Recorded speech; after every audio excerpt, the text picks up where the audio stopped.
سود بیس جو اکانومی ہے اس سے غریب غریب تار ہوتا ہے، بالکل ٹھیک، اور امیر امیر تار ہوتا ہے۔ نبی کریم صلی اللہ علیہ وسلم کی اگر ہم زندگی کا سیرت کا مطالعہ کرتے ہیں تو نبی صلی اللہ علیہ وسلم نے معیشت کے حوالے سے اس طرح کے کیا کیا فیصلے کیے؟ میں چاہتا ہوں کہ میں دنیا سے جاؤں اور کوئی شخص مجھ سے اپنا حق مانگنے والا نہ ہو۔ محلے میں اگر لڑائی ہو جائے سارے بیٹھ کے مسئلہ حل کرتے ہیں، گھر میں ہو جائے سارے بیٹھ کے مسئلہ حل کرتے ہیں، جی ہم بیٹھنا ہی نہیں کسی سے، اور صرف ایک دوسرے کو چور چور کہنے سے یا کچھ اس طرح کہنے سے یہ عوام کو سمجھنا پڑے گا، اس سے ہماری ویلیو ایڈیشن میں کوئی بھی فرق نہیں آئے گا۔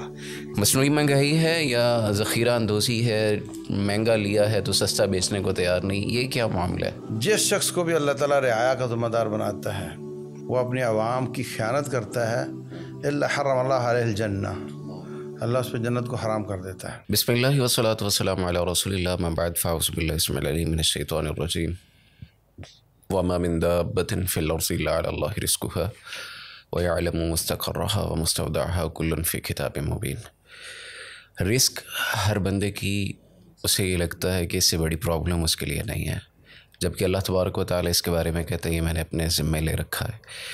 اسلامی تعلیمات اور اسلام کی روشنی کے اندر اسلام ہمیں کس چیز کی طرف، کن اصولوں پر، کن ذرائع کے ساتھ یہ کمانے کی ترغیب دیتا ہے، تلقین کرتا ہے، اس کے بارے میں جاننے کے لیے آج نہت اسٹوڈیو میں، نہت کے پلیٹ فارم سے ہمارے ساتھ حسب سابق شیخ یوسف طیبی حفظہ اللہ تبارک و تعالی ہمارے ساتھ موجود ہیں۔ شیخ بہت شکریہ آپ کی آمد کا، آپ کے وقت دینے کا، اور ان کے ساتھ جیسے کہ آپ جانتے ہیں تعارف کے محتاج نہیں، کراچی سے ہوئے غلام مرتضیٰ قریشی صاحب۔ شیخ صاحب بہت شکریہ، ویلکم ٹو دی اسٹوڈیو، مزاجت سے آپ کے۔ اچھا، آپ سے کل کی جو گفتگو ہماری جاری تھی اس حوالے سے، اس میں یہی ہو رہا تھا کہ پاکستان میں معیشت کے حوالے سے ڈیسیژن میکنگ اور مینجمنٹ کے ایک لوپ دیکھنے میں ملتا ہے۔ یہ نیچرلی ہے یا ان نیچرل ہے؟ یہ جان بوجھ کے اس طرح کی سستیاں ہیں یا واقعی ہمارے پاس کوئی اس طرح کی کیپیبلٹی کا بندہ نہیں ہے؟ تھینک یو ڈاکٹر صاحب، جزاک اللہ خیر، بڑا اچھا سوال آپ نے کیا۔ تھوڑا سا میں جو پچھلے پروگرام میں ایک بات ہو رہی تھی ریئل اسٹیٹ کے حوالے سے، جی، اس میں جب کسی پروجیکٹ کو بنا کے اور آپ ہائی ایوارڈ کی طرح بتاتے ہیں کہ جی اس میں آپ کو اتنا پیسہ ملے گا، یہ اصل میں اسپیکولیشنس ہوتی ہیں۔ ٹھیک ہے، اسپیکولیشن میں دو چیزیں ہوتی ہیں، جی، ایک اس کا یہ ہوتا ہے کہ ہائی رسک، اور رسک ہوتا ہے خطرے کو، بالکل ان ایکسپیکٹڈ ان سین خطرہ، بالکل ٹھیک ہے، کیا کیا نقصانات ہو سکتے ہیں، اور دوسرا ہائی ریوارڈس۔ مگر جب یہ ہوتا ہے کہ جب اپنی ریئل ویلیو پہ آتا ہے، جب وہ اصلی اس کی قیمت پہ آتا ہے، جب یہ اسپیکولیشنز ختم ہو جاتی ہیں، کیونکہ یہاں پر انویسٹر زیادہ انوالو ہوتا ہے اور اپنی بلیک منی لگا کے اس کو وائٹ کرنے کے چکر میں ہوتا ہے، تو عام آدمی جب اس میں پارٹیسپیٹ کرتا ہے، جو ریئل پرچیزر ہوتا ہے جس کو ہم جینین پرچیزر کہتے ہیں، وہ اپنی پوری زندگی کمائی رسک کی بنیاد پر داؤ پہ لگا دیتا ہے۔ بالکل ٹھیک۔ اور ایسا ہوتا ہے، ہم نے دیکھا کہ جب بحریہ ٹاؤن کراچی میں شروع میں فائل 15,000 سے 50,000، 2 لاکھ 2.5 لاکھ تک چلی گئی کہ لوگوں نے فائل بیچنے میں لاکھوں کروڑوں روپے کما لیے۔ بالکل ٹھیک ہے۔ اور اس کے بعد جب آپ پتہ چلا جو کیسز چلے کہ لوگوں کے پاس پلاٹس ہی نہیں ہیں، انہوں نے پیسے دے دی، پورے پیسے بھر دیے، بالکل صحیح۔ وہاں پر لوگ، مجھے ایسا ہی پتہ چلا کہ جی حرمین میں جا کے دعائیں کر رہے ہیں اور مانگ رہے ہیں کہ اللہ ہماری مدد فرما۔ کئی لوگ ہمارے پاس آئے اور انہوں نے بتایا کہ جی ہمارے ساتھ یہ ہاتھ ہو گیا۔ اب پراپرٹی جب شروع میں بکی، ایک پلاٹ جس کی اصلی ویلیو 15 لاکھ 12 لاکھ 10 لاکھ تھی، وہ 30 35 50 لاکھ تک چلا گیا۔ اب جب وہ پروسیس ببل برسٹ ہوا، جب آرٹیفیشل اسپیکولیشن آرٹیفیشل بوم کے یہ بحریہ ٹاؤن سے یہ ہو جائے گا، وہ ہو جائے گا، اس طرح کی سوسائٹی ہے۔ اب وہ جو لوگ نے 35 40 50 لاکھ روپے لگا لیے، جب اس کی اوریجنل پرائس پہ آئے تو بھائی 10 لاکھ میں بھی پلاٹ بیچ لینے والا کوئی نہیں تھا۔ اب اتنا یعنی کروڑوں کا لوگوں کو نقصان ہوا، لوگ روتے رہے، اور آپ ایک ہسٹری نکال دیں جو کیسز چل رہے تھے ہائی کورٹ آف سندھ میں، پھر سپریم کورٹ میں چلے گئے کہ کیا کیا لوگوں کے ساتھ ہوا۔ تو ایک اسپیکولیشن ہے، یعنی کہ یہاں پر بات ذرا وہی ہے کہ ڈیسیژن میکرز کون ہیں، کیا ایسے سیکٹرز کو آپ کنٹرول کر سکتے ہیں؟ جی۔ کیا اس پہ زیادہ ٹیکس لگا سکتے ہیں؟ جی لگا سکتے ہیں۔ اس کا کیا فائدہ ہوگا؟ اسپیکولیشن ختم ہوگی، لوگ اس پہ پیسہ نہیں لگائیں گے، اور دوسرے جو سیکٹرس ہیں، نئے اسٹارٹ اپس ہیں، اس میں انویسٹمنٹ ہوگی اور اس سے پروڈکٹیوٹی بڑھے گی۔ جبکہ یہاں پہ پاکستان کی اگر گورنمنٹ کو دیکھا جائے تو پاکستان کی گورنمنٹ کے حوالے سے، جیسے شیخ صاحب نے بھی اس دن پچھلے سیگمنٹ میں یہی بات کہی تھی کہ اعتماد کا فقدان ہے، لوگ باقی سیکٹرز میں ہی نہیں لگا رہے. گورنمنٹ مراعات دیتی ہے تو اس بنیاد پہ دیتی ہے کہ جناب علی لوگ اپنا ڈالر یا اوورسیز جو پاکستانی ہیں وہ اپنا یہاں سرمایہ شفٹ کریں گے تو اس کے نتیجے میں پاکستان کی اکانومی بہتر ہو جائے گی. آپ اس کے اوپر اس کی بات کر رہے ہیں کہ یہ آرٹیفیشیل بوم ہے اور اس کو بالکل.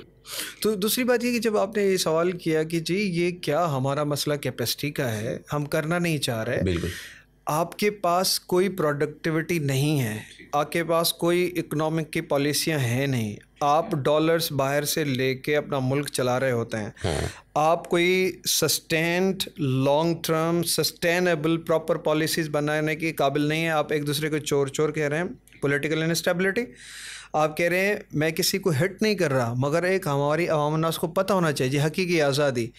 آپ جب ڈالرز ہی باہر سے لے رہے ہیں تو حقیقی آزادی کہاں سے آئے گی؟ آپ پہ لازم ہے کوئی قوم کو بتائیں کہ کن ذرائع کو استعمال کر کے ہم اپنی پروڈکٹیوٹی بڑھا سکتے ہیں, ہم اپنے خود کفیل ہو سکتے ہیں ہر چیز میں اور فیصلے بھی کر سکتے ہیں. تو یہاں پر یہ ہے کہ جی ہمیں سوچنا پڑے گا. یعنی یہاں ایک سوال یہ ہے کہ ہم بہت زیادہ اگنورنس ہے, نیگلیجنس ہے. ٹھیک ہے, جو پاور کوریڈورس میں لوگ ہیں ان کو احساس کرنا پڑے گا, سوچنا پڑے گا, اور پاور میکنگ یعنی جو ہمارا جو ڈیسیجن میکنگ ہے بروکن ہے. ٹھیک ہے, یعنی ہمارے پاس فیصلے کرنے کی صلاحیت بھی نہیں ہے, فیصلہ کر نہیں پا رہے, اور اس کے بعد اس کو امپلیمنٹ کرنا ایک اور بڑا مسئلہ ہے. بالکل ٹھیک اور ہے. فیصلہ جب ہم کرنے کے لیے بیٹھ رہے ہیں تو جو علم اور فہم اور اپنی فیلڈس میں ایکسپرٹس ہیں ان کو بٹھانے کے لیے تیار نہیں ہے, تو آپ کو کیسے پتہ چلے گا؟ یعنی میں صرف باہر سے پیسہ لوں. اب ٹرن کی پروجیکٹس ہوتے ہیں, ٹرن کی پروجیکٹس بڑے بڑے, جی بسیں بھی آپ بنائیں, روڈ بھی آپ بنا کے دیں, پیسے بھی آپ ڈالیں, اس کے بعد سارا قرض یعنی قرضے پہ سود پہ ہمیں دے دیں, پھر ہم چلا لیں گے.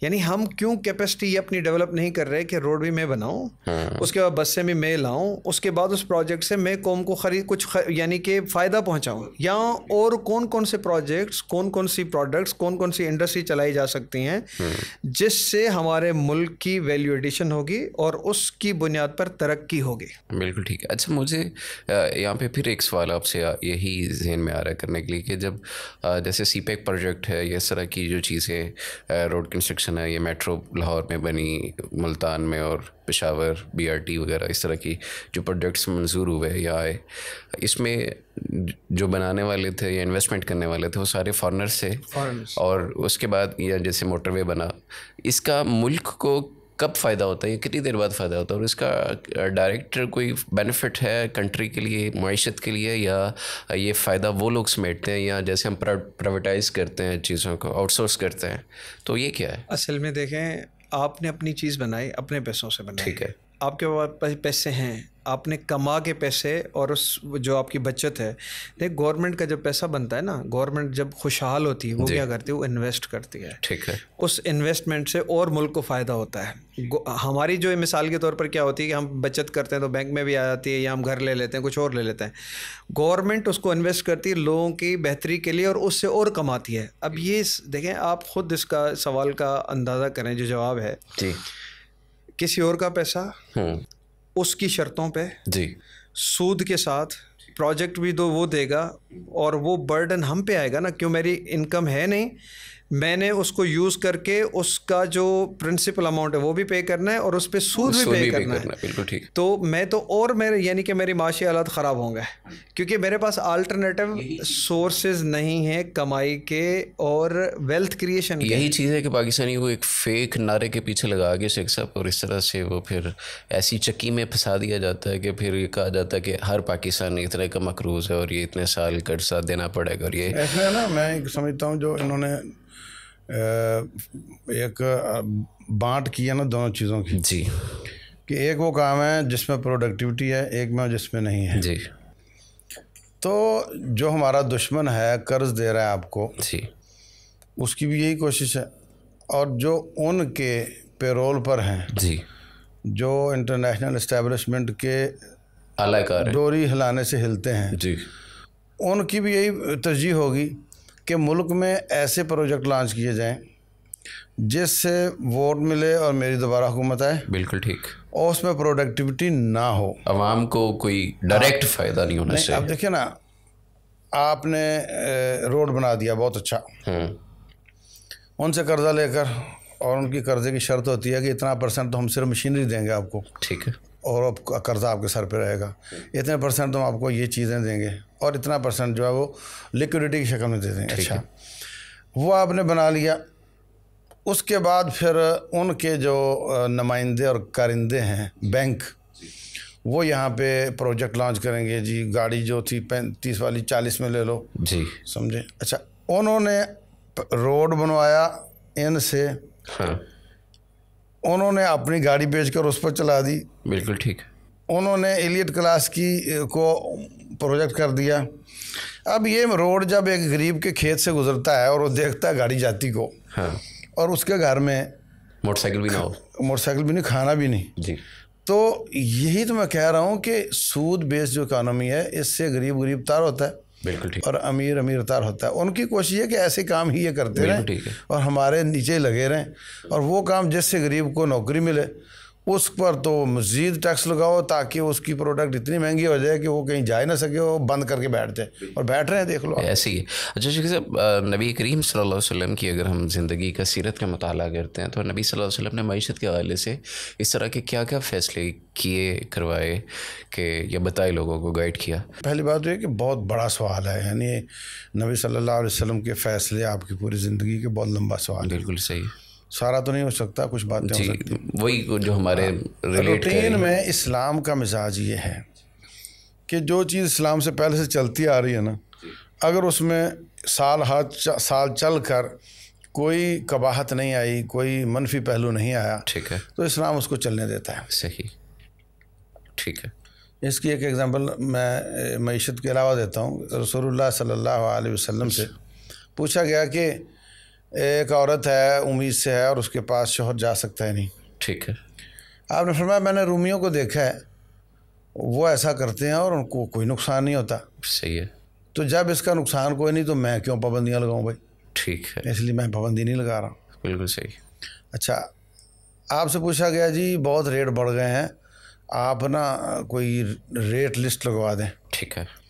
فرمایا اللہ تعالیٰ ہی رزق کھولتا ہے، وہی تنگ کرتا ہے. ان اللہ هو القابض الباسط المسعر، وہی ریٹ فکس کرتا ہے. میں چاہتا ہوں کہ میں دنیا سے جاؤں اور کوئی شخص مجھ سے اپنا حق مانگنے والا نہ ہو. بڑی بات ہے، بالکل، بہت بڑا، بہت بڑی بات ہے. ہم انڈیویجول ہو کر یہ نہیں کہہ سکتے کہ قیامت والے دن مجھ سے کوئی اپنا حق نہیں مانگے گا، اور ایک حکمران ہو کر ایسے فیصلے کرے کہ اس سے کوئی اپنا حق مانگنے والا نہ ہو. بڑی بات ہے. تو آپ نے جو درہم و دینار منٹ ہوتے تھے ان کو چلنے دیا یار. بالکل ٹھیک ہے. یعنی جب یہ ٹھیک ہے، سونا چاندی ہے اور اس میں کوئی بھی فیٹ کرنسی نہیں ہے اور کوئی اس میں انفلیشن کا خطرہ نہیں ہے تو چلنے دو یار. اس کو ریئل کرنسی کہہ سکتے ہیں. ہاں لیکن اب دیکھیں نا، ہر حکمران چاہتا ہے میرا سکہ قائم ہو. بالکل ٹھیک ہے. میں منٹ کروں، میری فوٹو میرے نام کے ساتھ جائے. جی. لیکن آپ نے ایسا نہیں کیا. جو آ رہے تھے چل رہے تھے، بس اس میں قوانین بنا دیے، سود کا ایلیمنٹ نکال دیا. سونا سونے کے بدلے، چاندی کے بدلے، ہاتھوں ہاتھ برابر. منی مارکیٹ میں پیسہ نہ کماؤ، سمجھے نا، اور کموڈیٹی مارکیٹ میں کماؤ. دھوکہ نہ دو. آپ جاتے تھے مارکیٹ میں، دیکھا کہ نیچے گیلی گندم اوپر خشک تھی تو منع کیا، من کا شانہ فلح سمنا. بالکل صحیح. ٹھیک ہے جی. اسی طرح قبضے میں لیے بغیر نہ دو. ہاں بالکل، قبضہ لیے بغیر آگے نہ بیچو تاکہ وہ حرکت میں آئے گا. قبضہ لیے. اچھا اب دیکھو نا، اس میں 2 فائدے ہیں. ایک تو یہ کہ میں نے چینی وہاں سے 100 میں لی اور پرچی بھیج دی 105 میں، اس نے پرچی بھیج دی 110 میں، پرچی بھیج دی 120 میں، جی، اور اس نے وہ 115 میں خود ہی بیچ دی جس کے پاس پڑی ہوئی ہے. بالکل ایسے. تو جھگڑا شروع ہو جائے گا.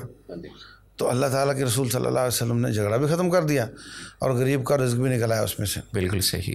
تو اسی طرح فرمایا کہ جب تک آپ سودا کرتے ہیں، ایک مجلس میں بیٹھے ہیں، تو جب مجلس سے اٹھ جاؤ تو سودا پکا ہو جاتا ہے.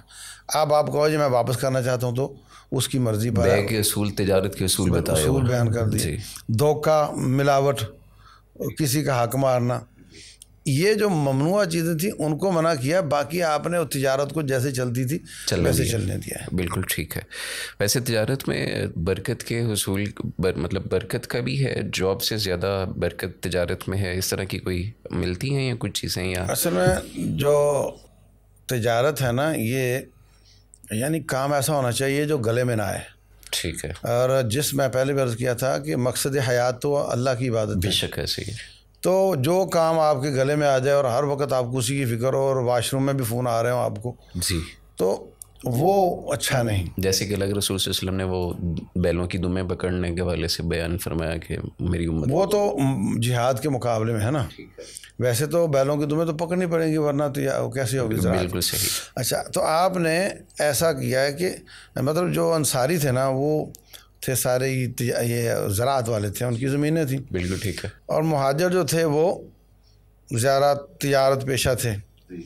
اچھا, حضرت عبدالرحمن بن عوف رضی اللہ عنہ کا جو بھائی بنا وہ کہنے لگے بھائی صاحب آدھا گھر لے لو, ایک بیوی لے لو, آدھی زمین لے لو, کام کرو. کہا بھائی سب چیزیں آپ کو مبارک ہو, مجھے مارکیٹ بتاؤ کہاں ہے. بالکل صحیح ہے. منڈی میں گئے, مزدوری کی, تھوڑے پیسے کمائے, اس سے خریدا فروخت کیا تو مدینے میں سب سے بڑے امیروں میں سے وہ ایک تھے. بالکل ایسے. اچھا, اس میں اس کا جو آلٹرنیٹ رزلٹ نکلا وہ یہ کہ جب بدر ہوئی تو آپ نے سب کو نکلنے کا حکم نہیں دیا تھا نا, جی, جو آنا چاہے آ جائے.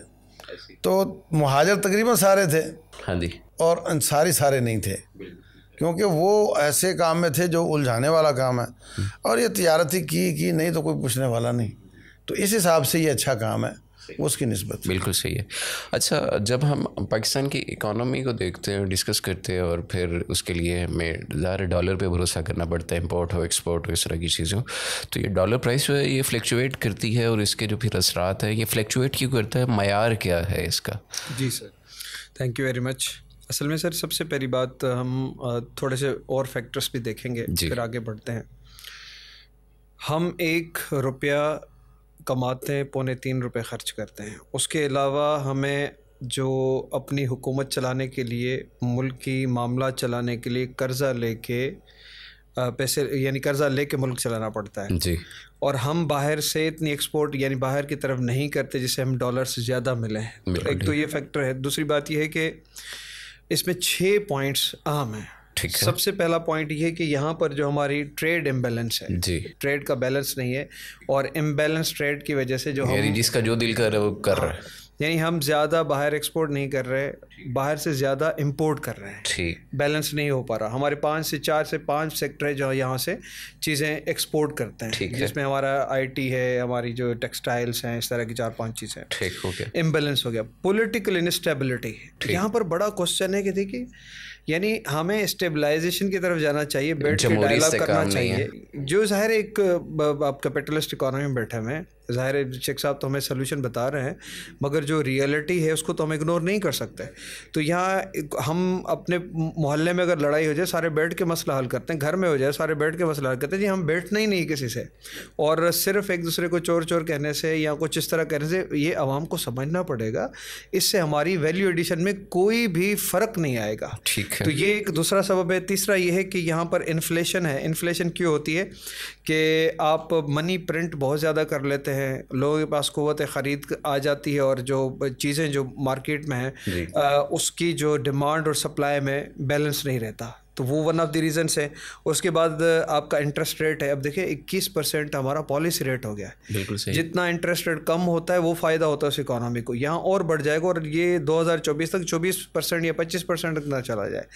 اور اس کے بعد ڈیٹ برڈن, آپ کا قرضہ, جتنا آپ قرضہ لیتے جا رہے قرضہ آپ کا ختم ہی نہیں ہو رہا, یعنی بڑھتا جا رہا ہے. اور اس کے بعد دیکھیں نا لیک آف فارن انویسٹمنٹ, جس کو فارن ڈائریکٹ انویسٹمنٹ, جب ڈائریکٹ انویسٹمنٹ آتی ہے تو اس سے بھی اکنامک ایکٹیویٹی جنریٹ ہوتی ہے, جس سے آپ کی ریونیو جنریشن ہوتی ہے, وہ نہیں ہو رہی. اب یہاں پر جب ہم جاتے ہیں تو ہمیں صرف چاہیے کہ پیسہ چاہیے کہ ہم ڈالرس لیں اور اپنے لیے پیٹرول خریدیں, اپنے لیے باہر سے چیزیں خریدیں, تاکہ وہ ملک معیشت میں کچھ ہمارے جو ملک میں چل رہا ہے اس کو چلتا رہنے دے. تو اس سے ہمارے مسائل حل نہیں ہو رہے اور بڑھتے جا رہے ہیں. ٹھیک ہو گیا, یعنی ڈالر کا یہ ایک اثر ہے. اچھا شیخ صاحب, ہم دیکھتے ہیں معاشرے کے اندر کہ جب ڈالر پرائس انکریز ہوتی ہے یا پیٹرول پرائس انکریز ہوتی ہے تو پھر اس کے بعد ایک مہنگائی کا طوفان آتا ہے, جس سے ہر بندہ متاثر ہوتا ہے, اوپر سے لے کے نیچے تک. اور ایون کہ جو ٹھیلے والے ریڈی والے ہیں وہ بھی یہ کہتے ہیں کہ جناب پیٹرول بڑھ گیا, ڈالر کی قیمتیں کہاں چلی گئی ہیں, تو میں مجبور ہوں. لیکن جب یہ چیزیں ریورس ہوتی ہیں, یہ نیچے آتی ہے پرائس, ڈالر ریٹ نیچے آتا ہوتا ہے یا پیٹرول کی پرائس کم ہوتی ہے تو پھر اس سب کے باوجود بھی کوئی فرق نہیں پڑتا ہے. مصنوعی مہنگائی ہے یا ذخیرہ اندوزی ہے, مہنگا لیا ہے تو سستا بیچنے کو تیار نہیں, یہ کیا معاملہ ہے اور اس کے بارے میں کیا وعید موجود ہے؟ وعید ہے کوئی یا جائز ہے؟ پہلی بات تو یہ کہ ایک تو ہمارے جیسے بتا رہے تھے کہ چیزیں امپورٹ ایکسپورٹ کا بیلنس نہیں ہے یا دوسرے اسباب ہیں. ٹھیک ہے. ایک بہت بڑا سبب ہے وہ اسپیکولیشن بھی ہے. بالکل صحیح. وہ چڑھ گیا ڈالر چڑھ گیا, بھائی خرید لو, اگر روپیہ ڈیویلیو ہو گیا اور ڈالر خرید لو. بالکل. تو وہ جو ڈالر خریدا جاتا ہے وہ پھر جو آپ لفظ بول رہے تھے ذخیرہ اندوزی, جی, وہ روک لیا جاتا ہے. اچھا, آپ نے ایک کاغذ کے پرزے پہ مہر لگا دی تو ڈالر بن گیا. اب وہ لوگ ڈیمانڈ بڑھے گی تو وہ تو چڑھے گا نا. ایسی جب اس کی ڈیمانڈ بڑھے گی, یعنی ایک تو جعلی طریقے سے اس کو بڑھایا گیا, وہ ہے ڈیمانڈ اور سپلائی کا جو فرق آتا ہے. تو یہ جعلی طریقے سے سٹے کے طریقے سے اس کو بڑھایا جاتا ہے. ٹھیک ہے. اسلام نے جو فارکس کو ٹریڈ کرنے کو منع کیا ہے, یہ مطلب ٹریڈ کرو مگر نفع نہیں کما سکتے, تو کیسے کرو گے ٹریڈ, نفع نہیں کمانا تھا. تو سونے کے بدلے چاندی کے بدلے ہاتھوں ہاتھ برابر نفع نہیں کماؤ. ٹھیک ہے. تو یہ سود کا کام ہے. یہ ملک بھی ہمارا منع کر رہا ہے اس وقت, تو گورنمنٹ بھی منع کرتی ہے بلا وجہ ڈالر نہ خریدو. بالکل صحیح. لیکن اسلام اس سے پہلے منع کرتا ہے کہ آپ کو مجبور ہے, جانا پڑ رہا ہے کہیں تو ضرورت کے ساتھ لے لو, لیکن اس کو آپ ایک سامان تجارت بنا لو اور لا کے اسٹاک کر لو, یہ بالکل حرام ہے. صحیح. دوسری بات یہ ہے کہ ذخیرہ اندوزی ویسے تو کھانے پینے کی چیزوں کی ہوتی ہے, لیکن کسی بھی چیز کو آپ لوہے کے کیل ہی اسٹاک کر لو اور بازار میں شارٹیج پیدا ہو جائے تو یہ لوگوں کی مجبوری سے فائدہ اٹھانا ہے. ٹھیک ہے. تو مسلمان کو یہ بالکل لائق نہیں ہے کہ وہ اس طریقے سے اس کو بڑھائے. یہ مصنوعی طریقے سے مہنگائی کرنا یا اس طرح سے. اچھا, جہاں تک تعلق یہ ہے کہ وہ جب چڑھ جاتا ہے اتر جاتا ہے تو جو مہنگی چیز مہنگی ہی رہ جاتی ہے. جی. یہ ہمارے انتظام کا مسئلہ ہے. ٹھیک ہے. یہ انتظام کا مسئلہ ہے کہ جو پیٹرول بڑھنے سے کرائے بڑھے اور سستا ہونے سے سستے نہیں ہوئے. بالکل صحیح. تو یہ تو ان کو کریک ڈاؤن کرنے کی ضرورت ہے کہ یہ دیکھیں, یعنی یہ گورنمنٹ کے کرنے کا کام ہے. بلکہ میں سمجھتا ہوں اس وقت چوپٹ راج ہے. پہلے تھا کہ بجٹ آیا تو کچھ چیزیں اوپر نیچے ہوئیں, اس کے بعد سارا اسٹیبل رہتی تھی. ٹھیک. اب تو بھائی صاحب وہ بھی منی بجٹ بھیجتے رہتے ہیں اور ہر دکاندار گھر بیٹھا منی بجٹ بناتا رہتا ہے, جو چاہے ریٹ لگاتے ہیں اور جو چاہے بھیجتے ہیں. بالکل کوئی کنٹرول نہیں ہے. اور اس طرح کی. اچھا, رسول اللہ صلی اللہ علیہ وسلم نے فرمایا تھا کہ میں تو بھائی ریٹ نہیں لگاؤں گا, میں تو اس کو رہنے دوں گا. ٹھیک ہے. اچھا, اس میں اس کے پیچھے کہانی ہے. جی. آپ آٹا لے کر فلور ملوں کو سستا دو, تو جب آپ یہ تکلف کر رہے ہو تو آپ ان کو مجبور بھی کر سکتے ہو کہ اتنے میں بیچو. لیکن اگر آپ سب چیزیں اوپن چھوڑ دو, بھائی جہاں چیز ملتا ہے جیسا ملتا ہے, ذخیرہ اندوزی میں نہیں کرنے دوں گا, غلط کام نہیں کرنے دوں گا, اوپن مارکیٹ ہے, خرید و فروخت کرو اور جو ریٹ ڈیمانڈ اور سپلائی کے حساب سے بنتا ہے وہ بنتا رہے, تو پھر اس میں ریٹ لسٹ لگانا جائز نہیں ہوتا. بالکل ٹھیک ہے. اب فارماسیوٹیکل میں جو سب جانتے ہیں کہ یہ چیز کیمیکل 15 روپے کا تھا, اس نے 500 روپے ریٹ لگایا ہوا ہے, تو وہاں پہ بہت بڑے کریک ڈاؤن کی ضرورت ہے. بالکل ٹھیک ہے. یہ میں مبالغہ نہیں کر رہا, 15 روپے کو 500 روپے لکھا ہوا ہے. بالکل ایسا ہی ہے. تو وہاں پہ بہت بڑے کریک ڈاؤن کی ضرورت ہے. مگر یہ سارے مگر مچھ ہیں اور میں سمجھتا ہوں کہ ان کو ہاتھ ڈالنا, ان پہ بات کرنا بہت مشکل ہو جاتا ہے ایسے شخص کے لیے جو باہر سے فنڈ لے کر وہ قرض لے کر چل رہا ہو اور وہ کمپنیاں بھی باہر کی ہوں, اور تو اس میں پھر اس طرح کے لوگوں کو چھیڑنا مشکل یعنی ہو اپنی جاتا ہے. مرضی نہیں کر سکتا. اچھا, یہاں سے پھر ایک اگر انالیسس کرتے ہیں چیزوں کا, حالات کا اور پالیسیز کا, تو پھر ایک تاثر یہ بھی ابھرتا ہے, اور میں تھوڑا سا تلخ ہو جائے گا یہ سوال, لیکن کرنے میں حق بجانب ہوں, اور میرا خیال یہ ہے کہ عوام کی اکثریت کے ذہن میں یہ سوال ہے کہ کیا پھر جو ہمارے اوپر جو حاکم مسلط ہیں, یہ بزنس مین گروپ لے کے آتا ہے نا, اوپر بٹھاتا ہے, چاہے وہ انٹرنیشنل بزنس مین ہو یا لوکل بزنس مین ہو, کہ اس کے اپنے پیسے کی, اپنی اس کی جو سامان تجارت ہے یا جو بھی وہ کر رہا ہے, اس کو اس کی ویلیوز کے حساب سے زیادہ پروفٹ مارجن ملے یا چیزیں اس کے اکارڈنگلی ہوں. سر جزاک اللہ خیر, آپ کا بڑا اچھا کوشچن ہے. اس میں 2-3 چیزیں نکلتی ہیں جو کہ میں کوشش کروں گا کہ آپ کے سامنے پیش کر سکوں. نمبر 1, پہلی بات یہ کہ دیکھیں یہ ملک ہمارا ہے, اور اس ملک میں جو بھی پاور اسٹرکچر ہے اس میں پاکستانی موجود ہے. ٹھیک ہے. چاہے پولیٹیکل سائڈ پہ ہو, بیوروکریٹک سائڈ پہ ہو, اسٹیبلشمنٹ کی سائڈ پہ ہو, یعنی پاور اسٹرکچر ہمارے پاس ہے. اب یہ ہے کہ ہم جو پروڈکٹیوٹی ہے جو اوپر نہیں ہے جی اس پہ بیٹھ کے سوچنا پڑے گا کہ یہ پروڈکٹیوٹی کیوں نہیں ہے اور اس یعنی ان پروڈکٹیوٹی کو ختم کیسے کیا جائے. بالکل ٹھیک. اب بہت سارے سوالات ہوتے ہیں. چائنا کو ہم لے کے بیٹھے ہوتے ہیں جی چائنا چائنا چائنا. چائنا 22 سال تک اگر آپ ہسٹری پڑھیں انہوں نے باہر سے ایک چیز نہیں لی, اپنی اکانومی کو ڈیولپ کیا اور انہوں نے یعنی پوری قوم نے محنت کی. ہم کیوں ایسا مثال نہیں لیتے جس میں ہم اپنی قوم کو ری بلڈ کرنے کے لیے کوئی ایسے میجرز لیں, ڈیسیشن میکنگ کریں.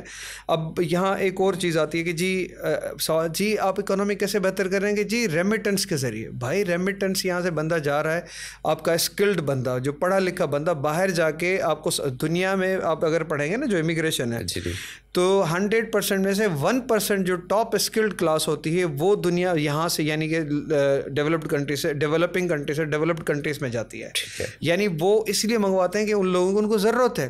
یعنی ہمارا جو اسکلڈ بندہ ہے اسکلڈ کلاس ہے اس کو ہم باہر جانے میں مجبور کر رہے ہیں اور وہ ظاہر پیسے آگے بھیجتا ہے اپنے گھر والوں کو.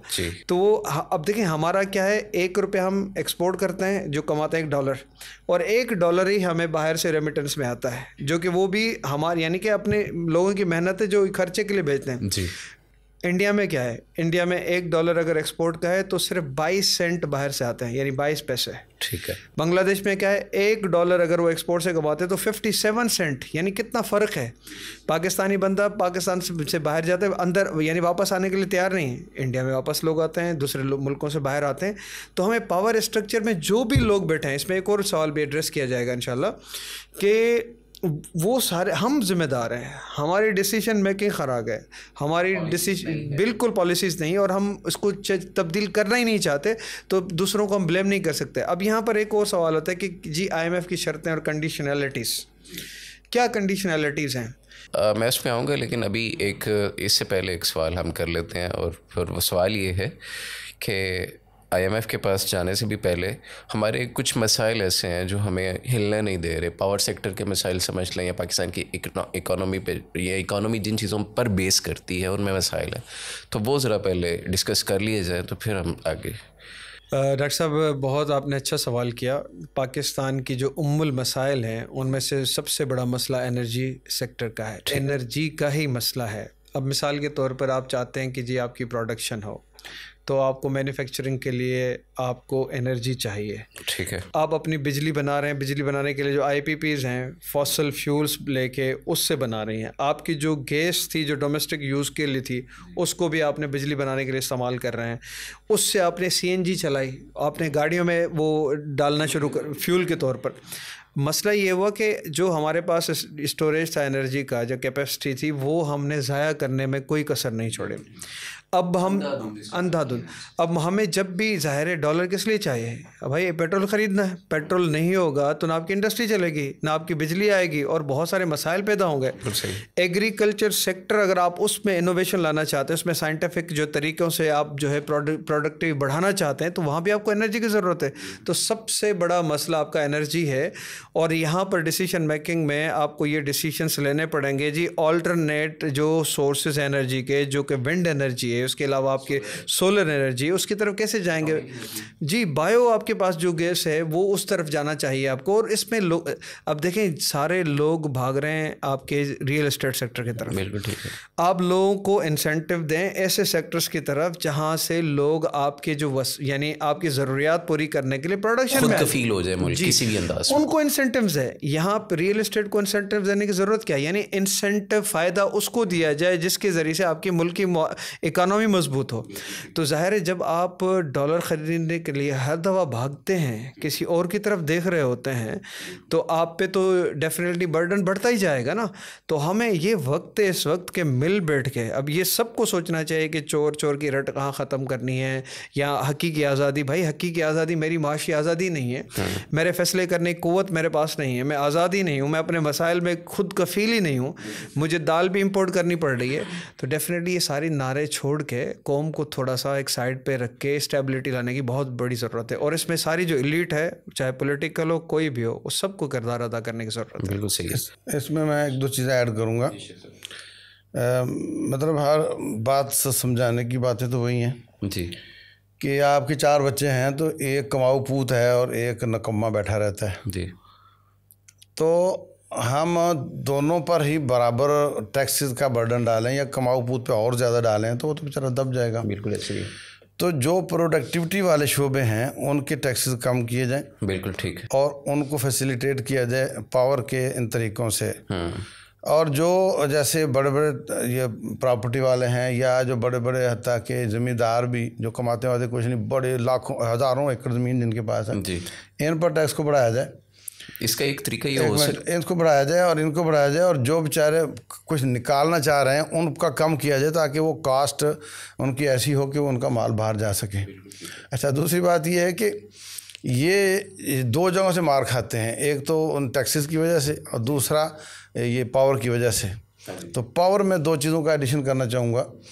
ابھی ایک میں نے کلپ دیکھا کہ آپ ایگریکلچر سے وہ آپ ایسی الکوہولک چیزیں بنا رہے ہیں وہ انڈیا والے کہ وہ پیٹرول میں ڈالتے ہیں 20%، تو وہ اسی جگہ کام کرتا ہے اور 20% کنزمپشن کم کر رہے ہیں اس کی، یعنی ایگریکلچر سے لے کر وہ.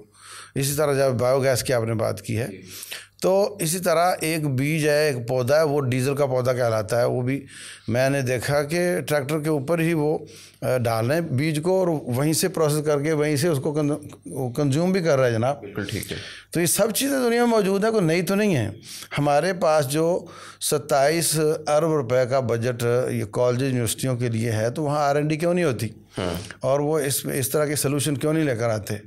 یہ سارے کام کرنے کی ضرورت ہے. اس سے ہماری ایکسپورٹ بھی بڑھے گی اور اسٹیبلٹی بھی آئے گی. ہمارے یہاں شاید صرف باتیں ہی ہیں. میرا خیال یہ ہے کہ اس جو ایگریکلچر ریفارمس ہیں ان میں ایک ریفارم یہ بھی ہونا چاہیے کہ جس بندے کے پاس 50 ایکڑ سے زیادہ زمین نہیں ہونی چاہیے. یہ جو بڑے بڑے جاگیردار اس طرح سے بیٹھے ہوئے لوگ ہیں، یہ ایک تو یہ توڑنا چاہیے، کیونکہ ٹرائبس میں یا دیگر جو پاکستان کے ایریا جو اسٹیبلش نہیں ہو سکے پراپرلی، اندرون سندھ ہے یا بلوچستان کے ہیں یا جنوبی پنجاب کے ہیں، تو یہاں پہ میرا خیال ایک ان کا اثر و رسوخ ہے اور یہ ان کی مرضی کے بغیر چیزیں نہیں ہو رہی.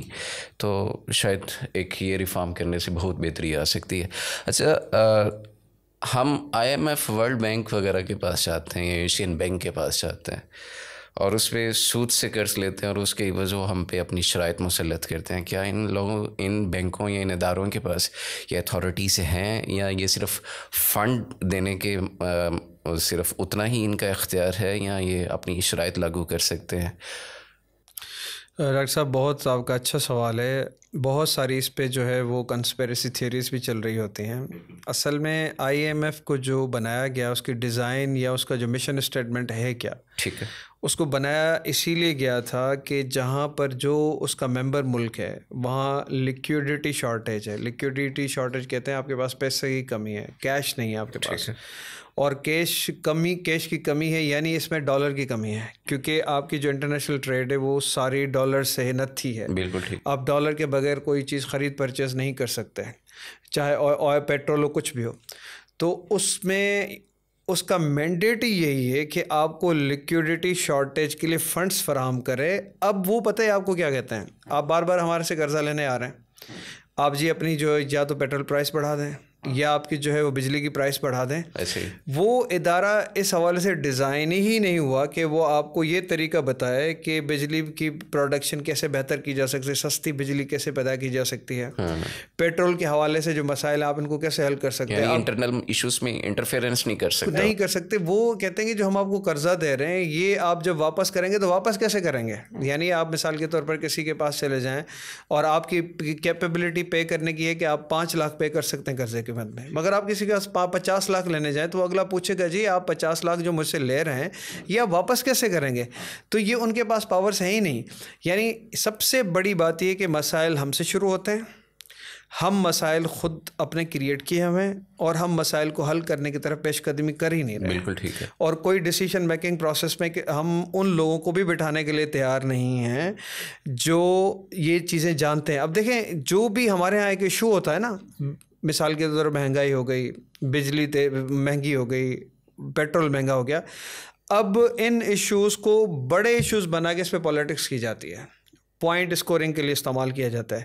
آپ کے پاس سلوشن کیا ہے؟ اچھا یہ سارے لوگ جو پاور میں ہوتے ہیں تو یہ ساری چیزیں بڑھاتے رہتے ہیں, کوئی پالیسی بناتے نہیں ہیں, اور جو اپوزیشن میں ہوتے ہیں وہ سارا دن یہ راگ الاپتے ہیں کہ انہوں نے ظلم کر دیا, معیشت تباہ کر دی. اچھا وہ جب دوبارہ وہی اپوزیشن پاور میں آتی ہے وہ سارے مسائل کیونکہ حل نہیں کر پاتی, وہ پچھلوں پہ الزام لگاتی ہے. شیخ صاحب نے بڑا زبردست کہا کہ ابھی ہم نے اسٹینڈ بائی ارینجمنٹ سے IMF سے $3 ارب کا ایک پیکٹ کیا ہے. اب ہماری جو حکومت بیچاری ہے جو جا رہی ہے 8 اگست تک مہمان ہے, اب بجائے اس کے کہ وہ ہم اس کا ارینجمنٹ کریں کہ قرضے واپس کیسے کرنے اور ملک میں استحکام کیسے لانا ہے, اب وہ پیسے ہم اپنے MPs کو 50 ارب سے زیادہ پتہ نہیں کتنے پیسے دے رہے ہیں کہ وہ جائیں اپنے حلقوں میں کام کریں, اس وقت فیس سیونگ کریں نیکسٹ الیکشن کے لیے. اب مجھے بتائیں کہ اسٹیبلٹی کہاں سے آئے گی پھر؟ یعنی ہم سیریس ہی نہیں ہیں, نہ ڈیسیشن کرنے کے موڈ میں ہیں, اور نہ ہم اس ملک کو استحکام دینے کے حوالے سے کہ ہمارے پاس اسٹریٹجی ہے. بالکل صحیح. شیخ صاحب یہاں پہ بات ہی آتی ہے کہ یہ ہم پھر اللہ کی جو نعمت ہے, اللہ نے جو نعمت ہمیں عطا کر رکھی ہے, تو ہم اس کی کفران کی طرف جا رہے ہیں. یہ ملک ہے اگر یہ نہیں رہے گا, یہ اس طرح سے گروی ہو جائے گا, جیسے کہ آپ نے پہلے بھی ایک مرتبہ کہا تھا کہ ایمان اور ہماری اپنی وہ جو ہے غیرت اس کے اوپر کمپرومائزیبل بیہیویئر, اور پھر ہم کیا یہ اس حوالے سے تھوڑا سا مزید بات کو کھولیے.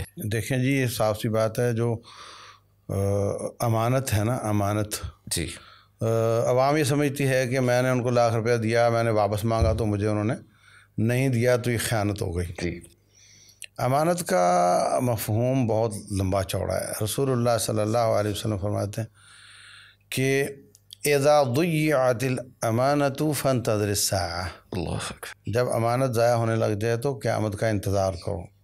اچھا پوچھا گیا حضرت وہ کیا ہے امانت کا ضائع ہونا؟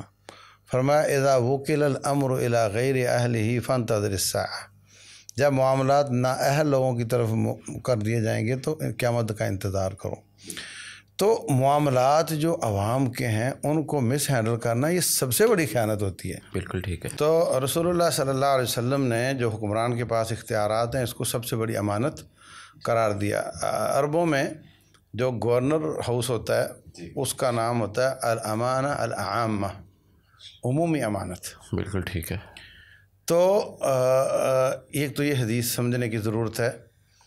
دوسرا رسول اللہ صلی اللہ علیہ وسلم فرماتے ہیں ما من مسلم یا امرئن یسترعیہ اللہ رعیۃً, جس شخص کو بھی اللہ تعالیٰ رعایا کا ذمہ دار بناتا ہے, وہو غاش لرعیتہ, وہ اپنی عوام کی خیانت کرتا ہے, الا حرم اللہ علیہ الجنہ, اللہ اس پہ جنت کو حرام کر دیتا ہے. تو یہ اقربا پروری اور یہ ان لوگوں کے لیے فیصلے کرنا, اور اگرچہ عوام کا فائدہ مگر میرا دوست ناراض ہوتا ہے, اگرچہ عوام کا فائدہ مجھے وہاں نقصان ہو سکتا ہے, اپنا دوست, اپنی ذات, اپنی پارٹی, اس کے فائدے کے لیے فیصلے کرتے ہوئے عوام کو اس کے ووٹ حاصل کرنے کے لیے عوام کو دبا دینا اور اپنے ووٹ بینک کو بڑھانے کے لیے قرضے اٹھا کر کے عوام پہ لگا دینا, یہ سب غش ہے. یہ جو ہے نا من غشنا فلیس منا, جو ہمارے ساتھ خیانت کرتا ہے وہ ہم سے نہیں ہے. بالکل ٹھیک. تو یہ ملاوٹ صرف وہ نہیں ہے, یہ سب وہ چیزیں ہیں.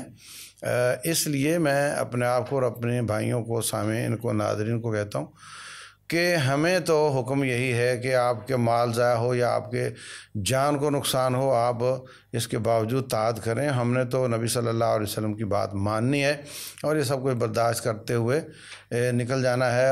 لیکن ان لوگوں نے چھوٹنا نہیں پانا جو اپنے یہ ڈیسیژن یا تو جانتے نہیں تو نااہل ہیں, یہ بھی قیامت کی نشانی ہے, یا جانتے ہیں یا جان سکتے ہیں, انٹلیکچوئلز کو لائیں اور ان سے مشورہ کریں, مگر وہ نہیں کرتے, یا یہ کہ وہ جانتے ہیں مگر اس کے باوجود وہ اپنا محتاج رکھ رہے لوگوں کو. نہیں مطلب فرعونیت ہے نا یہ, کہ اپنے مفاد کے لیے لوگوں کو غلام بنائے رکھنا. جی باہر سے آرڈر لینا, باہر سے مشورے لینا, ان کے مقاصد پورے کرنا اور ان کا ایک کٹھ پتلی بن کر مسلمانوں پہ مسلط ہونا, یہ بہت بڑا جرم ہے. اللہ تعالیٰ ہدایت عطا فرمائے. آمین آمین ثم آمین, جزاک اللہ خیر.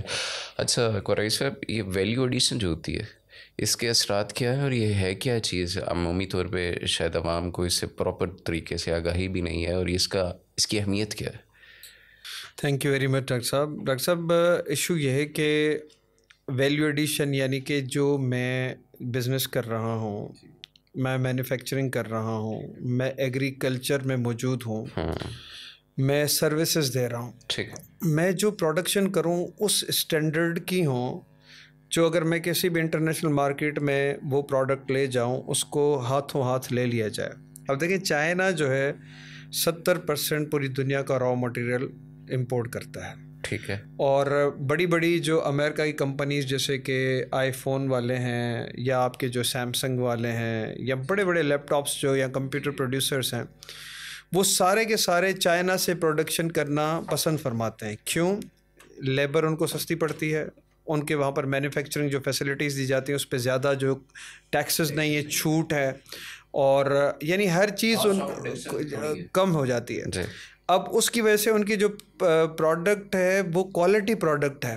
اب وہ مارکیٹ میں انٹرنیشنل مارکیٹ میں کمپیٹ کرتے ہیں, یعنی چائنا میں ایک چیز آپ 50 روپے کی بنائے 50,000 کی بن جائے گی, اور پوری دنیا میں ڈومیننٹ کر رہی ہے. اب ڈومینیٹ کر رہی ہیں تو یعنی ان میں کوالٹی ہے, انہوں نے وہاں پر ویلیو ایڈیشن کیا ہے. بالکل ٹھیک. اب یہاں پر میرے پاس اگر میں پروڈکٹ بنا رہا ہوں مگر میں انٹرنیشنل مارکیٹ میں, دیکھیں ہم کیوں کہتے ہیں جی سونی کیمرہ جو ہے وہ ہمیں لینا ہے جاپان کا, اچھا فلاں چیز ہمیں لینی ہے امریکہ کی بنی ہوئی, یہ چیز جرمنی کی لینی ہے, تو ہم ایسی چیز پروڈکٹ کیوں نہیں بناتے؟ ہم کہتے ہیں جی ہمارا جو پڑوسی ملک ہے یہ وغیرہ, انہوں نے مرسڈیز بھی اپنی بنا لی ہے. بالکل ایسے ہی. تو آپ اس طرح کی پروڈکٹس مینوفیکچر کریں. دیکھیں آپ باہر سے جو مینوفیکچرنگ یہاں ری اسمبلنگ کرا رہے ہیں, چاہے ٹویوٹا ہو, آپ ہونڈا ہو, سوزوکی ہو, کہاں کی؟ جاپان کی کمپنیز ہیں.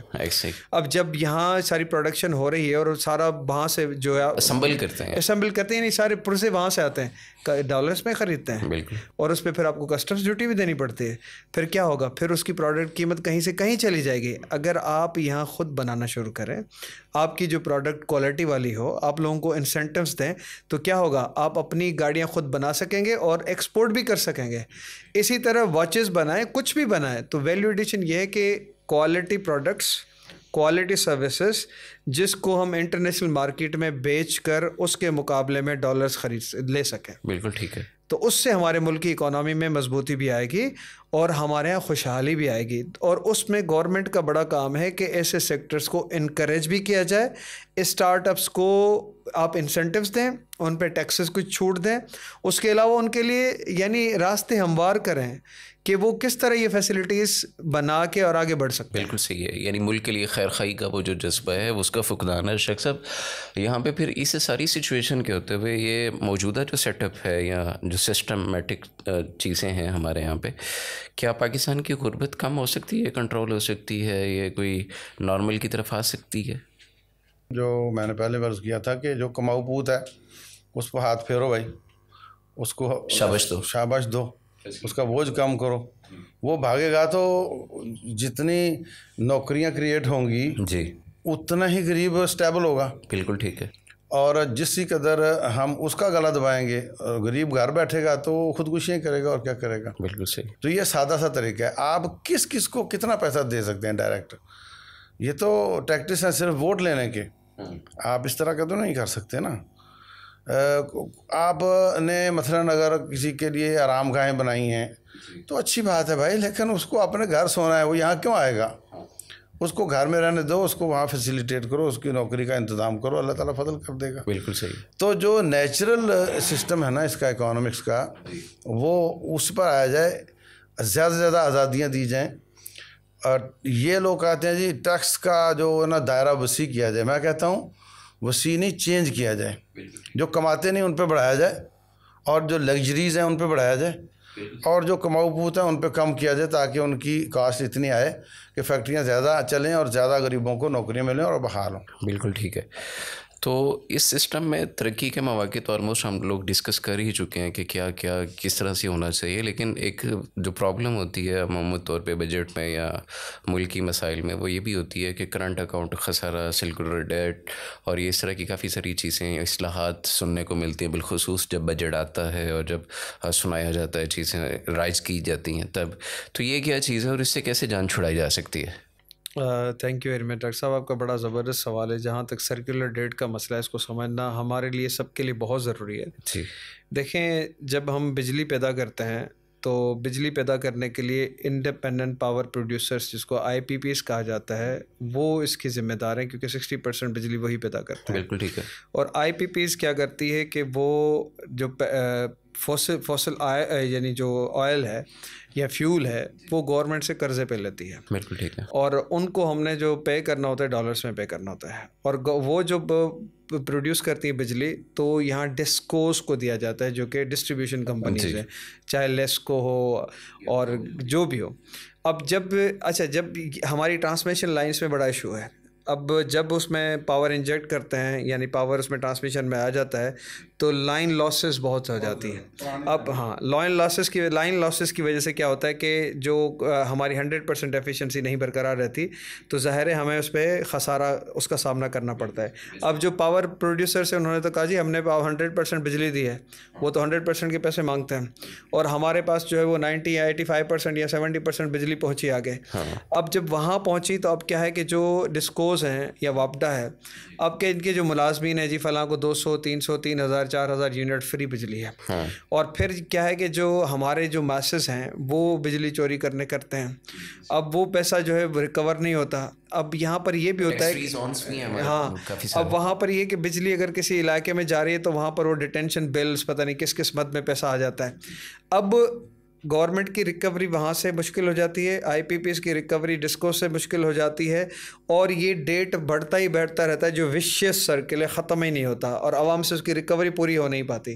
اس لیے جو بھی گورنمنٹ آتی ہے اس کو 1000 1200 1500 سرکولر ڈیٹ کا ایک بوجھ ملا ہوتا ہے جو کہ ہمارے پاس وہی بات ہے نا. اب میں جا رہا ہوں یہ فوسل فیولز لینے باہر سے اور مجھے ڈالر چاہیے. اب ڈالر میرے پاس ہے نہیں, وہ بھی میں قرضے پہ لے رہا ہوں. تو بتائیں کہ یہ جو برڈن ہے یہ کم ہوگا یا بڑھتا جائے گا, ملٹی پلائی ہوتا جائے گا؟ یہ اسی طرح ملٹی پلائی ہوتے جا رہے ہیں. اور جو ہمارے پاس کرنٹ اکاؤنٹ ڈیفیسٹ جس کو کہا جاتا ہے, کرنٹ اکاؤنٹ ڈیفیسٹ کو آپ اس طرح سمجھیں کہ جو ہماری ریمیٹنسز ہیں پاکستان سے باہر جو پیسے آ رہے ہیں 20 ارب 21 ارب ڈالرز سال میں, اس کے بعد ہماری جو ایکسپورٹس ہیں سے فار ایگزامپل 20 ارب کی وہ ہیں. ٹھیک. اسی طرح باہر سے کچھ اور پیسہ کسی اور مد میں آ گیا, 1.5 ارب ڈالر آ گیا. ٹھیک. اب یہ ہمارے پاس ڈالر پہ آ گئے پیسے. ٹھیک ہے. اور ہمیں جو باہر سے امپورٹ کرنی ہے وہ 50 ارب کی کرنی ہے. اب 50 ارب سے اگر یہ مائنس کریں تو یہ ہو جائیں گے 42.5 یا 43 ارب ڈالر. اور وہاں سے ہم نے 50 ارب کی تو 7 ارب ڈالر کا جو خسارہ ہے اس کو کرنٹ اکاؤنٹ ڈیفیسٹ کہتے ہیں. جو بیلنس آف پیمنٹ میں ہمارے پاس اتنے ڈالرز نہیں ہیں کہ جو چیز خرید رہے ہیں اس کی واپسی پیسے واپس کریں. تو اسی طرح یہ برڈن بڑھتا جا رہا ہے. اور یہ کینسر کا جو ایک جب مثال کے طور پر اکانومی کینسر لگ گیا نا تو کوئی آئے کوئی گورنمنٹ جو کیمو تھراپی شروع کرے تو اس کے بال بھی گریں گے, جھڑیں گے, پریشانی بھی ہوگی, مگر یہ آہستہ آہستہ ہو سکتا ہے کہ وہ اس کا کینسر ختم ہو اور جسم اپنی نیچرل ورکنگ پوزیشن میں آئے. تو ہم بجائے اس کے کہ اس کینسر کو ختم کرنے کے لیے کوئی اسباب اختیار کریں, وہ کینسر ہمارا بڑھتا جا رہا ہے. اور یہ الس جو آپ کہہ رہے ہیں نا مثال کے طور پر کہ مہنگائی ہو گئی تو واپس کم نہیں ہوتی, جب آپ اس پوزیشن میں ہی نہیں کہ آپ ویلیو ایڈیشن کر کے اپنی اکانومی کو اسٹرانگ کر سکیں, نہ آپ کی میکرو اکنامک پالیسیز ایسی ہیں, نہ آپ کسی ایسے لوگوں کو انگیج کر رہے ہیں, یہ وہ اکانومی ہے جو آپ کی انٹرنیشنلی انٹیگریٹڈ ہے اور جس میں آپ دوسرے ممالک کے محتاج ہیں ہر لحاظ سے. اور اس میں آپ یعنی آپ کی نیت ہی نہیں ہے کہ آپ اس کو صحیح کریں. اور پولیٹک ایسے میں ایک ہوتی ہے اکنامکس, ایک ہوتی ہے پولیٹیکل اکانومی. یہ اکانومکس تو میں نے جو ہم نے سمجھا کہ بہت ساری چیزیں اس میں شامل ہے. پولیٹیکل اکانومکس کو کہتے ہیں کہ آپ اکنامک پالیسیز ایسی لائیں جس کے نتیجے میں لوگوں کا معیار زندگی بہتر ہو, جس کے اثرات معاشرے کے ہر فرد تک پہنچے پازیٹیو. اب یہ جو پولیٹیکل اکانومی ہے اس نے معاشرے کے ہر فرد کو پریشان کر دیا اور ہر بندہ کہہ رہا ہے کہ میں بھاگوں یہاں سے. بالکل ایسے ہی ہے. So these are the reasons جن کو ہمیں سمجھنا پڑے گا. اور جو جیسے ہم پچھلے پروگرام میں بھی گزارش کرتے رہے کہ ہمارے علماء کرام کا بھی کردار ہے, یعنی اس پورے ملک میں جو لوگ ہیں یہ کوشش کریں مل کے, بجائے اس کے کہ ہم بھاگتے رہیں پریشان ہوتے رہیں, اپنی سفارشات مرتب کریں اور جو لوگ پاور کوریڈورس میں وہاں تک پہنچائیں ان کو گزارش کریں کہ اب تھوڑا سا اس طرف دیکھنا شروع کریں. یعنی اس کا ہمیں ایک ذمہ دار شہری ہونے کے ناطے ہمیں جو ہمارے حاکم ہیں ان کے پاس جا کے ان سے اچھے طریقے سے بات چیت کرنی چاہیے کہ بھائی ملک پر کچھ رحم کیا جائے. تو شیخ صاحب اس حوالے سے جو سوال بنتا ہے وہ یہ کہ ہر طرف مایوسی ہے، ہر طرف اندھیرے کی صورتحال ہے، ہر طرف لاقانونیت ہے اور معاشی ابتر حالات ہیں. تو ایسے عالم میں کیا کوئی امید کی کرن نظر آ رہی ہے؟ کوئی چینجز آ رہی ہیں کوئی ملکی حالات میں، یا آپ کیا دیکھتے ہیں؟ بسم اللہ الرحمن الرحیم. ان اللہ لا یغیر ما بقوم حتی یغیروا ما بانفسہم. اس کے دو ترجمے ہیں. جی. ایک اسٹیبل آدمی اپنی حالت اس کی ڈی اسٹیبل نہیں ہوتی جب تک وہ خود نہ کرے، اور ایک ڈی اسٹیبل آدمی اپنے آپ کو اسٹیبل نہیں کرتا جب تک وہ خود نہ کرے. دونوں میں ٹھیک. تو اپنی ہی کرتوتوں سے یہ ہوتا ہے، اپنے ہی اعمال سے وہ ہوتا ہے. بات یہ کہ میرے کرنے کے کام یہ ہیں. مثلا آج ایک شخص، رسول اللہ صلی اللہ علیہ وسلم فرماتے ہیں کہ جو قوم ماب تول میں کمی کرتی ہے اللہ تعالیٰ ان کی معیشت تنگ کر دیتا ہے. بالکل ٹھیک. اور ان میں قحط سالی آ جاتی ہے. بالکل صحیح. اور ان پر ظالم حکمران مسلط ہو جاتے ہیں. تین عذاب اس حدیث میں ہیں. اور جو شعیب علیہ السلام کی قوم پر عذاب آیا تھا، عذاب یوم الظلہ، کہ ایک چھتری کی طرح کا بادل تھا، اس کے نیچے عذاب آیا تھا. اور اسی طریقے سے ایک چیخ آئی تھی جس سے وہ تباہ ہو گئے تھے. 5 عذاب ہیں ان لوگوں کے لیے. تو میں کیا کر سکتا ہوں؟ آپ کہیں گے میرا تو دکاندار ہی نہیں ہوں، تو میں کہاں ماپ تول کی کمی کروں گا. ماپ تول کی کمی کا مطلب یہ کہ لینے کے اور دینے کے باٹ اور ہوں. بالکل. میری بیٹی کے ساتھ میرا داماد اچھا سلوک کرے تو مجھے اچھا لگتا ہے. میرا بیٹا میری بہو کے ساتھ اچھا سلوک کرے تو مجھے برا لگتا ہے. یہ مطلب ایک ایگزامپل دے رہا ہوں، باقی تو بہت زیادہ ہیں. جی بالکل صحیح ہے. میں نوکری پہ جاتا ہوں تو لیٹ جاتا ہوں اور جلدی آ جاتا ہوں، تنخواہ پوری لیتا ہوں. یہ بھی کمی ہو گئی. ہاں، ماپ تول کی کمی ہے نا. تو یہ 5 عذاب ہیں. گندے حکمران اوپر مسلط ہوں گے، چیزیں کامیاب ہوں گی، ملیں گی نہیں. ٹھیک. اور ریٹ بڑھ جائیں گے. بالکل ٹھیک ہے. تو میری آواز سننے والے سب سے پہلے میرے اپنے کان ہیں. بالکل. مجھے اور میرے تمام سننے دیکھنے والوں کو اپنی شر کو روکنا ہے، اپنی اصلاح کرنی ہے. میں اگر جوتی چور ہوں تو مجھے اگر گورنر بنا دو گے تو میں اربوں کا چور ہوں گا. صاف بات. کیونکہ بیسک رینک تو ایک ہے نا. اچھا، لیکن اپرچونٹی یہاں تھوڑی ہے، وہاں زیادہ ہے. تو پہلی بات تو یہ کہ ہم اگر حکمرانوں کو برا کہیں گے تو وہ تو جوتی کے طور پہ ہمارے سر پر آئے ہوئے ہیں، رب نے ماری ہے. تو ہم اپنی اصلاح کریں گے تو رب اپنا وہ عذاب ہٹا دے گا. بالکل صحیح ہے انشاءاللہ. نمبر 2 یہ کہ کچھ بھی نہیں کر سکتے تو دعائیں تو کر سکتے ہیں نا. بالکل صحیح. حضرت امام احمد بن حنبل رحمۃ اللہ علیہ فرماتے ہیں کہ اگر مجھے پتہ چلے کہ میری یہ دعا ضرور قبول ہوگی تو میں اس میں حکمران کے لیے دعا کروں گا. اللہ اکبر. کہ یا اللہ اس کی اصلاح کر دے. اس کی اصلاح سے پوری قوم کی اصلاح ہو جائے گی. تو ایسے حکمران آئیں، اور وہ جو ہم نے سجیشن پیش کی ہیں، میں سمجھتا ہوں کہ ہم تو پھر بھی محدود علم والے لوگ ہیں. اس میدان میں بڑے بڑے لوگ بیٹھے ہوئے ہیں، ان کے پاس اور اچھے مشورے بھی ہوں گے. تو وہ سب کو لے کر نیتیں خالص ہوں اور پرائرٹیز جو ہیں وہ سیٹ کی تو سب کچھ ہو سکتا ہے. مایوسی والی بات کوئی نہیں. میں کہتا ہوں کہ میں ووٹ اس کو دیتا ہوں جو میرے چور بچے کو تھانے سے چھڑوا سکے. تو چور تو پھر میں خود ہوا نا. میں کس معنی میں کہوں کہ جو اکانومی اچھی کیوں نہیں ہو رہی اور حکمران اچھی کیوں نہیں آ رہے ہیں؟ جب میں اپنی ترجیحات سیٹ کروں گا اور میں دیکھوں گا کہ جو قوم اور ملک کے لیے اچھا ہے اس کو ووٹ دوں، اگرچہ میری برادری نہیں ہے، اگرچہ میرے فرقے سے تعلق نہیں ہے. بالکل صحیح. تو اللہ تبارک و تعالیٰ بھی فضل کر دے گا. بالکل ٹھیک. ابھی آخر جانا تو انہوں نے عوام کے پاس ہی ہے نا. وہاں پر آپ کو اگر ہاتھ پاؤں باندھ دیے جاتے ہیں 2000 روپے میں، اور تو بہت بری بات ہے. تو اٹھتی بھی یہ ہماری عوام کی سطح سے ہی ہے، اور آخر جو اینڈ بینیفیشری ہو یا نقصان جس کو ہوتا ہے وہ بھی ہماری عوام ہی ہے، اور ہمیں اپنی اصلاح کی کوشش کرنی چاہیے. بالکل صحیح ہے. اچھا قریشی صاحب، اس حوالے سے آپ کی میں چاہتا ہوں کہ 1-1.5 منٹ میں کوئی اسٹیٹمنٹ کے کرنے کے جو کام ہیں وہ کیا ہونے چاہیے جس سے بہتری کی طرف ہم آ سکیں. ڈاکٹر صاحب شیخ صاحب نے بڑی زبردست باتیں کی. میں یہ کہوں گا کہ جو ہماری سوسائٹی ہے, جو ہمارا کلچر ہے, اور جہاں پر جو ہماری ایک اپروچ ہے, جی یہاں پر اوپر سے ساری چیزیں آتی ہیں جو حکمرانوں کی طرف سے آتی ہیں, اور وہ اگر ٹائٹ ریگولیشنز صحیح طریقے سے لا اینڈ آرڈر سچویشن کو کم کریں, شفافیت کے ساتھ چلا, شفافیت کے ساتھ میرٹوکریسی لائیں, میرٹ پہ لوگوں کو دیکھیں. اب بہت ساری چیزیں خراب ہو رہی ہیں, چاہے اس میں آپ کے امن امان ہو, ڈکیتیاں ہوں, بہت سارے پرابلمس ہو گئے ہیں. اور یہاں پاکستان کے لیے کہا جا رہا ہے کہ یہاں پر آپ کوئی بھی چیز بغیر پیسے کے نہیں کرا سکتے, اور پاکستان میں حرام کے بغیر آپ امیر لیگل وے سے موو کرنا مشکل ہے. ہاں, تو مسئلہ ہے کہ حکمرانوں کو میں یہی گزارش کروں گا, یہ لیڈ کلاس کو, کہ آپ نے اس ملک کے, آپ بھی اسی ملک میں رہنا ہے, آپ کی اولادوں میں اس ملک میں رہنا ہے, تو آپ اس ملک کے خیر خواہی میں جو اسٹیپس ہیں ان میں ان لوگوں کو, جو جاننے والے لوگ ہیں, ان کو انوالو کر کے اور پراپر ڈیسیشن میکنگ کریں, تاکہ ہم اس دلدل سے نکل جائیں اور لوگوں میں جو مایوسی پھیلی وہ ختم ہو جائے, اور پاکستان سے بھاگنے کے جو راستے ہر بندہ ڈھونڈ رہا ہے ان میں کچھ کمی آ سکے. تو ناظرین انشاءاللہ یہ سلسلہ جاری رہے گا. ہم انشاءاللہ آپ کے سامنے جتنی بھی جزیات ہیں اکنامکس کے حوالے سے اور ہمارے ساتھ جو مسائل ہیں, انشاءاللہ ان کا شافی اور اسلامی حل آپ کے سامنے پیش کریں گے. اور دنیا کی مہارتوں کے لحاظ سے جو جو چیزیں ہمارے ساتھ مس بہیو کیا جا رہا ہے یا ہمیں اندھیرے میں رکھا جا رہا ہے, انشاءاللہ اس پہ مزید بات ہوگی. ہمارے ساتھ رہیے گا. اجازت دیجیے. السلام علیکم ورحمۃ اللہ وبرکاتہ.